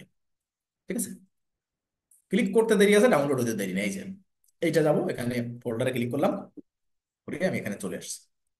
চলে আসলে কি আসতেছে, এই যে কুইকবুকস অনলাইন ভেন্ডর স্যাম্পল বা সাপ্লায়ার স্যাম্পল। ঠিক আছে, এখানে কিন্তু দুই জায়গায় দুই রকম লেখা, ভেন্ডর আর সাপ্লায়ার। কনফিউজ হওয়ার দরকার নেই, ওই জিনিস সেই একই, যে লাউ সেই কদু বলে না গ্রাম্য প্রবাদে, ওই সেম জিনিস। আচ্ছা, এবার এটা ওপেন করবো। ওপেন করলাম, দেখি কি কি আছে ভিতরে। এখানে তাই all data is sample purpose only. এখানে দেখি নেম, কোম্পানি, ইমেইল, ফোন, মানে সবকিছু যেমন কাস্টমার ছিল সেরকম। তাহলে আমরা কি করবো, 1 নাম্বারে কিছু করবো না, জাস্ট 2 থেকে টান দিয়ে এই হলুদ পর্যন্ত, বা এর নিচে দুই একটা বেশিও রাখতে পারি, বা হলুদ পর্যন্তই রাখলাম, যেভাবে রাখি আর কি। 1 নাম্বার ঠিক থাকবে, বাকি সব ডিলিট করে দিলাম। মানে ফাইলটা একটা ফ্রেশ ফাইল দরকার। তাহলে কি হবে, আমি প্রতিনিয়তই স্যাম্পল ফাইলেই কাজ চালাতে পারবো। স্যাম্পল ফাইলে তো আমার ভুল হওয়ার কোনো চান্স নেই, আছে কলামের গুলো তো আমি লিখি নাই, ওরা লিখে দিছে। তার মানে ওদের কলামের ফাইলটা যদি আমি নেই, তাহলে বারবার কি হবে, আমার এই এক ফাইল যদি আপনি রেডি করে রাখেন, তা আপনার মানে বছর বছর আপনি কাজ করতে পারবেন। ধরেন সাপ্লায়ারের কাজের ক্ষেত্রে আপনি একটা ব্ল্যাঙ্ক ফাইল এরকম রাখলেন, কাস্টমারের ক্ষেত্রে ব্ল্যাঙ্ক ফাইল নিলেন। আপনার যে আগের থেকে ডাউনলোড করে রাখতেই হবে ব্যাপারটা তা না, যখন আপনি ইম্পোর্ট করবেন তখন আপনি প্রতিনিয়ত ডাউনলোড করে এই কাজটা করতে পারবেন, এই মানে সিস্টেমটা ফলো করে। যে আমি কলামের হেডলাইন গুলো রাখবো, এত সুন্দর কায়দা, যে আমার বাকি সব তথ্য যেগুলো স্যাম্পল দেওয়া থাকে সেগুলো ডিলিট করে দিলাম। তাহলে কি হবে, আমার 1 নাম্বার কলাম সহকারে যে ভুল হইলে কি, আমার ভুল হওয়ার সম্ভাবনা আছে কোথায়, শুধুমাত্র এই হেডলাইনটা। তো হেডলাইনটাই যদি আমি কুইক বুকসের দেওয়া হেডলাইন ব্যবহার করি, এবং এই কুইক বুকসেরই হেডলাইন আমি নেই, বা কুইক বুক সফটওয়্যারের স্যাম্পল ফাইলটাই আমি যদি ইম্পোর্ট করি, তাহলে তো আমার কোনো ভয় নাই। আমার তো ভিতরে তথ্য আপনি দেখেন, এটা লিখে দেখেন, এনে বাংলা লিখবেন ইমেইলের জায়গা, ফোনে ইংরেজি লিখবেন, এখানে এবিসিডি লিখবেন, এখানে উর্দু ফার্সি যা লেখেন, আপনি যদি শুধু নেমটা দেন আর কলামগুলো যদি ব্ল্যাঙ্কও রাখেন তাও কিন্তু ইম্পোর্ট হবে। অন্য ধরেন কিছু থাকবে না, তারপরে কিন্তু ইম্পোর্ট হবে। কেননা বলছে যে অনলি রিকোয়ার ফিল্ড কি, নেম। নেম থাকতে হবে। ঠিক আছে, একটু দেখেন, ব্ল্যাঙ্ক রেখে দিয়ে দেখেন, হবে, ইম্পোর্ট হবে। আচ্ছা, তাহলে আমরা এই এই ফাইলটা ফ্রেশ বানালাম। বানানোর পরে এখন আমরা কি করব, কাস্টমারের ফাইলে, সরি, আমার যে বায়ার, সে আমাকে যে সাপ্লায়ার গুলো দিয়েছে সেগুলো আমি নিবো এখান থেকে। এটা ওপেন করি বাইরের ফাইল। বাইরে ওই যে এখন আর বেশি কথা খরচ না করলাম, নেমের জায়গায় এই নেমগুলো কপি করে নিব। আমি আগে দেখে আসছি এই ফাইলে, এই যে ব্ল্যাঙ্ক ফাইলে কি লাগবে, নেম লাগবে। নেম লাগলে ওই বাইরের ফাইল থেকে নেমটা এনে কপি করে পেস্ট করলাম। এবার দিয়েছি কি যে লাগবে, কোম্পানি। কোম্পানি এখানে ফাঁকা আছে, তাহলে কোম্পানি নিয়ে আসবো, সেটা মন করে গেলাম। এখানে যাব, কোম্পানি নেমগুলো এখান থেকে কপি করে নিয়ে আসলাম, এখানে এনে পেস্ট করে দিলাম। এবার কি লাগবে, ইমেইল। এখানে ব্ল্যাঙ্ক দেখে যাচ্ছি, ইমেইলে ইমেইল আমি নিয়ে আসবো। এইভাবে যদি করেন সুবিধা হবে। তা না হলে ওলট পালট যখন থাকবে বায়ারের ফাইল, তখন বুঝবেন যে কি অবস্থা। আর এই পদ্ধতি ফলো করলে কোথায় ওলট পালট দিবে, কি দিবে, যাই দিক আপনাকে কোনোভাবেই মানে আপনার ভুল হওয়ার সম্ভাবনা থাকবে না। ঠিক আছে, আপনার পারফেক্ট ভাবে কাজ করা যাবে এইভাবে। ঠিক আছে, তাহলে এই ফোন নাম্বার এই পর্যন্ত দিলাম, এই চারটা এইভাবে এনে দিলাম, আর বাকিগুলো আমি টান দিয়ে নিচ্ছি। কিন্তু আপনি টান দিয়ে নিবেন না, আপনি পারেন, আপনি জানেন যে এখানে সঠিক আছে, কিন্তু তারপর আপনি একটা একটা করে নিবেন। এই চর্চাটা আপনার ভিতরে রাখেন, এই চর্চাটা অনেক ভ্যালু অ্যাড করে আপনার। ঠিক আছে, এই চর্চাটা কোনো একটা টাইমে আরো বেশি ভ্যালু অ্যাড করবে, ডে বাই ডে আরো বেশি ভ্যালু অ্যাড করবে। কাজেই এইভাবে একটা একটা করে নেন। আমার তো জাস্ট দেখানোর সুবিধার্থে, অর্থাৎ ক্লাসটা যাতে খুব বেশি লেন্দি না হয়ে যায়, রাত বেশ হয়ে যায়, তো সেজন্য আমি একটু শর্টে একটু দেখালাম। দেখেন এখানেও কিন্তু কোম্পানিজ হাউস রেজিস্ট্রেশন নাম্বার এটা দেওয়া নাই। দেখেন এখানে লেখা আছে কোম্পানি হাউস রেজিস্ট্রেশন নাম্বার, যখন আমরা ইম্পোর্ট করবো দেখেন লেখা আর একটা। ঠিক আছে, এই কলামে লেখা কোম্পানি হাউস রেজিস্ট্রেশন নাম্বার, আর ওইখানে ইম্পোর্ট করতে গেলে কি লেখা আসে দেখেন। ঠিক আছে, এখন এখানে সব দেওয়া হয়ে গেছে। দেওয়া হয়ে গেলে আমি name, company, email, phone, mobile, fax, website, আমি সবকিছু একবার চেক করে করে দিলাম, দিয়ে মানে সব ওকে, আমি সেভ দিলাম। সেভ দিয়ে কন্টিনিউ। এখন কি করব, এটা তো আমার তৈরি করা ফাইল, আগে বাইরের ফাইলটা কেটে দিই। এই কি হলো, কোথায় ক্লিক পড়ে গেছে। আচ্ছা, এখন আমার কাজ হবে কি, এখন আমার কাজ হবে আমার ওই ফাইলটা, যে ফাইলটা আমি বাইরের ফাইল, সেটা আমি কেটে দিব এখান থেকে। ঠিক আছে, এখানে বাইরের ফাইলটা কেটে দিব, আর আমারটা এই যেটা তৈরি করলাম সেটাও কেটে দিচ্ছি। কেটে দিয়ে আমি একটু নতুন করে ওপেন করে দেখি। এই যে আগে দেখবো এর ভিতরে ডাটা ঠিকঠাক মতো পেস্ট হয়েছে কিনা এবং সেভ হয়েছে কিনা। এই যে আমার সবকিছু সেভ হয়েছে, তাহলে দেখে নিলাম, একটু ক্রস চেক করে নিলাম। করে এখন কি করব, ফাইলটার নেমটা রিনেম করব। ঠিক ইম্পোর্ট করার আগে এই এই এই পদ্ধতিগুলো একটু মনে রাখবেন, মুখস্থ রাখবেন, যে না আমি ফাইলটা রিনেম করব তখন।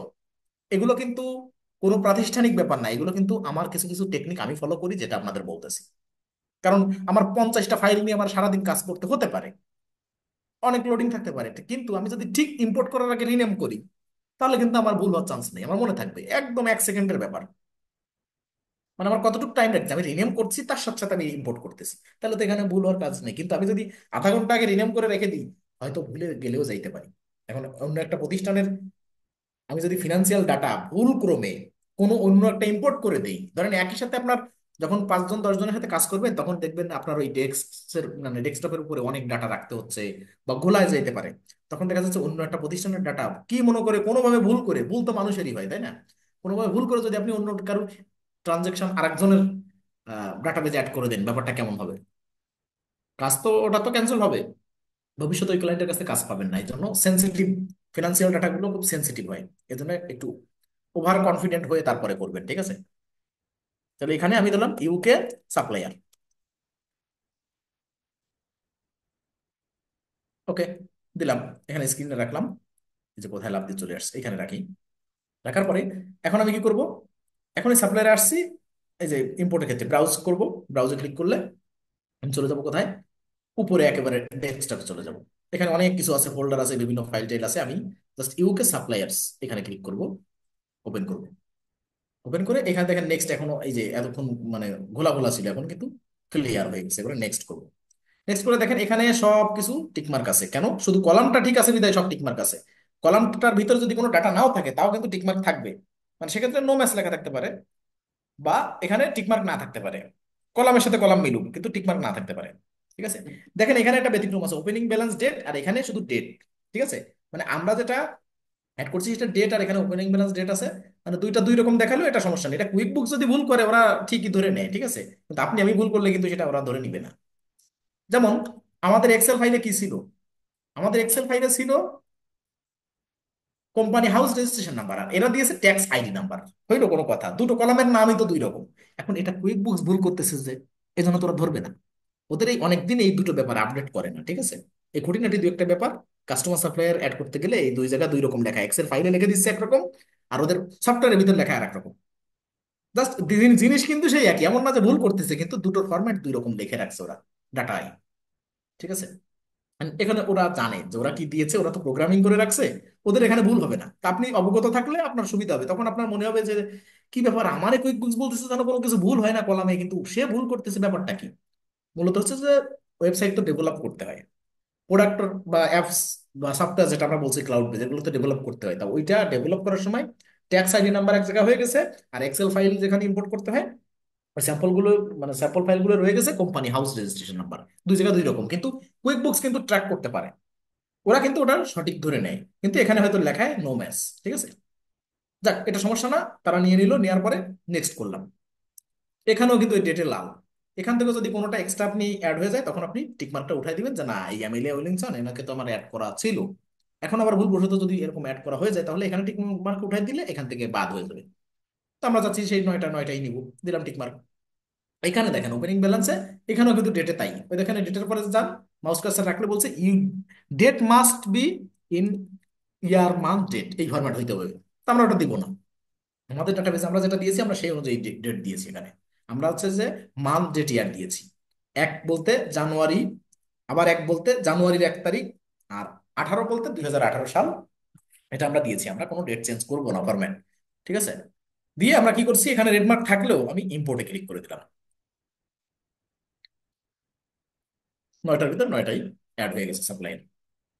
এখন কি আছে, তাহলে ইম্পোর্ট হলো। এখন এডিট আর আছে অ্যাক্টিভ ইনঅ্যাক্টিভ।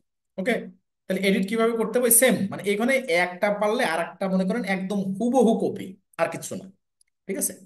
তাহলে ইমেজ এডিট করে দেখাচ্ছি যে কোনো একটা, ধরেন এখানে অ্যামিলিয়া উইলিংসন, এই এইখানে যে আগে দেখবো, মানে এডিট কয়েক জায়গা থাকতে পারে, তার ভিতরে যেমন এরকম ড্রপ ডাউনে ক্লিক করে এখানে এডিট আছে কিনা, নাই। এবার এইখানে ক্লিক করেন, টিকমার্ক দেন, এখানে টিকমার্ক দেওয়ার পরে ব্যাস অ্যাকশনে যে এখানে দেখেন এডিট আছে কিনা, নাই। তাহলে কি করতে হবে, নামের পরে সর্বশেষ অ্যামেলিয়া উইলিংসন, আমি কিন্তু 3 জায়গা থেকেই দেখাচ্ছি। এবার হচ্ছে অ্যামেলিয়া উইলিংসন, এই যে এই নামের লেখা থেকে শুরু করে এইদিকে যে কোনো জায়গায়, মানে কোনো বাটন বাদে যে কোনো জায়গায় নামের পরে যে কোনো জায়গায় থাকা অবস্থায় ক্লিক করেন, দেখেন এটা ওপেন হয়ে যাবে। এই যে প্রাথমিক অবস্থায় এরকম ওপেন হবে, এই সাইডে একটা বার হয়ে যাবে, এখানে নাম লেখা থাকবে, এই যে এডিট বাটনটা এখানে থাকবে, এডিটে ক্লিক করেন। যে উনিও ধরেন ওনার ফোন নাম্বার চেঞ্জ করছে, আমার জাস্ট ফোন নাম্বার দিয়ে উদাহরণস্বরূপ বোঝাচ্ছি, যে এখানে 687 ছিল, আমি ধরেন 405, এটা যে ফোন নাম্বার চেঞ্জ করছে সাপোজ। এরপরে কি, ওনার দেখা যাচ্ছে যে স্ট্রিট অ্যাড্রেস চেঞ্জ করছে, যে 18 নম্বর আহ বার্নার্ড গ্রিনে ছিল, ওনার এখানে আছে 25 নম্বর, যে না 7টা দোকান পরে উনি ওনার স্পেস নিয়েছে। মানে উদাহরণস্বরূপ আমাদের বুঝতে হবে যে কেমন ভাবে এডিট করে। এখন দেখেন যত ইনফরমেশন, কোনোটা কি লক করা আছে? না, কোনোটা লক করা নেই, সবকিছু এডিটেবল, নাম পর্যন্ত এডিটেবল। আপনি এক নাম দিয়েছেন, পরে এসে আর এক নাম দিবেন, তাও সম্ভব, ঠিক আছে? তার মানে এডিট করতে হয় এভাবে দিয়ে, সেভ। সেভ দিলে দেখেন যতটুকু আপডেট করছে ততটুকু এডিট হয়ে গেল। তাই এডিট করতে গেলেও জাস্ট ওটাকে ওপেন করতে হবে, ওপেন করে ভিতরে তথ্য যা আপনাকে এডিট করতে বলবে ততটুকু অ্যাড করতে হবে, আর যতটুকু মানে সংযোজন বিয়োজন যতটুকু যা করতে বলবে বায়ার সেভাবে করতে হবে। যদি কখনো এডিট করতে না বলে তাহলে এডিট করার দরকার নেই, জাস্ট আমরা শিখে রাখলাম যে কিভাবে এডিট করে। এরপরে মেক অ্যাক্টিভ ইনঅ্যাক্টিভ ওই সেম ভাবে আমি এখানে গেলাম, ধরেন যেটা এই যে সাপ্লায়ার, এবার ক্লিক করি, আবার ওই প্যানেলে চলে যাবো। এখানে কিন্তু সাপ্লায়ার ক্লিক করার নিচে আরেকটা অপশন চলে আসে, সাপ্লায়ার কাস্টমার দুইজনের ক্ষেত্রে সেম। এখন আমরা যেটা অ্যাড করছিলাম ওইটা দিয়েই দেখি, এটা যদি ইনঅ্যাক্টিভ করতে হয় দুইভাবে করতে পারি। এক হচ্ছে এখানে, এই যে সাইডে নিচে ক্রিয়েট বিলের পাশে এখানে ক্লিক করে মেক ইনঅ্যাক্টিভ, ওই কাস্টমার যেখান থেকে এখানে এটাও তাই, ওইখানে ড্রপ ডাউনে ক্লিক করে মেক ইনঅ্যাক্টিভ এখান থেকে করতে পারি। আবার এইখানে টিকমার্ক দিয়ে ব্যাস অ্যাকশন, এই যে ব্যাস অ্যাকশনে যে মেক ইনঅ্যাক্টিভ, দুই জায়গা থেকে করতে পারি। তা আগেরটা ওইখান থেকে করছি, এই সাইড থেকে করছিলাম আগের বার, এখান থেকে। আর এটা একটু টিকমার্ক দিয়ে করাই, ঠিক আছে? দুটো দুইভাবে দেখাই। এই যে মিস্টার রবার্ট, টিকমার্ক দিলাম, দিয়ে আমি চলে যাবো কোথায়, টিকমার্ক যেখানে যা দিব সব কিন্তু ব্যাস অ্যাকশনে চলে যাবে।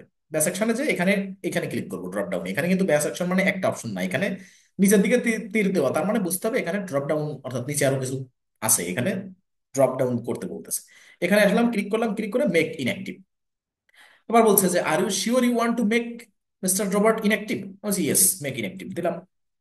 তবে একটা কথা বলে রাখি, যদি কারোর সাথে কোনো ট্রানজাকশন হয়, কোনো কাস্টমার কোনো সাপ্লাইয়ের সাথে, তাহলে কিন্তু তার বিগত ট্রানজাকশন গুলো আপনি দেখতে পারবেন না, যদি ততক্ষণ তাকে ইনঅ্যাক্টিভ রাখবেন।